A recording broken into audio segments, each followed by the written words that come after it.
Hello friends, welcome to my YouTube channel. విద్యాశాఖ commission ముట్టడి ఉద్రిక్తం. పోలీసులకు నిరుద్యోగులకు మధ్య వాగ్వాదం. పలువురు జేఏసీ నేతలు, నిరుద్యోగులు అరెస్ట్. నిరుద్యోగులు జేఏసీ నేతలు సోమవారం తలపెట్టిన విద్యాశాఖ కమిషన్ కార్యాలయం ముట్టడి ఉద్రిక్తంగా మారింది. డిఎస్సి పోస్టులు 25,000కు పెంచాలని, పరీక్ష నిర్వహణకు 3 నెలల గడువు ఇవ్వాలని డిమాండ్ చేస్తూ ముట్టడికి పిలుపునిచ్చారు. తెలంగాణ నిరుద్యోగ జేఏసీ చైర్మన్, బీసీ యువజన సంఘం రాష్ట్ర అధ్యక్షులు నీల వెంకటేష్ ఆధ్వర్యంలో నిర్వహించిన ఆందోళనకు వేలాది మంది తరలి వచ్చారు. ఆందోళనకారులు పోలీసులను నిలువరించే ప్రయత్నం చేశారు. ఈ నేపథ్యంలో పోలీసులతో వాగ్వాదం నెలకొంది.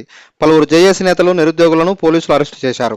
పోస్టులు 25,000కు పెంచాలి, డిఎస్సి కింద 25,000 టీచర్ పోస్టులను భర్తీ చేయాలని, డిఎస్సికి 3 నెలల సమయం ఇవ్వాలని రాజ్యసభ సభ్యులు, జాతీయ బీసీ సంక్షేమ సంఘం అధ్యక్షులు ఆర్ కృష్ణయ్య రాష్ట్ర ప్రభుత్వాన్ని డిమాండ్ చేశారు.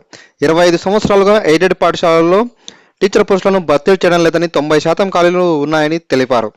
ఇది ఫ్రెండ్స్ ఇవాల్టి న్యూస్. మరిన్ని లేటెస్ట్ అప్డేట్స్ కోసం మన ఛానల్ సబ్స్క్రైబ్ చేయండి మరియు ఈ వీడియోను లైక్ చేయండి. Thank you very much. జై హింద్.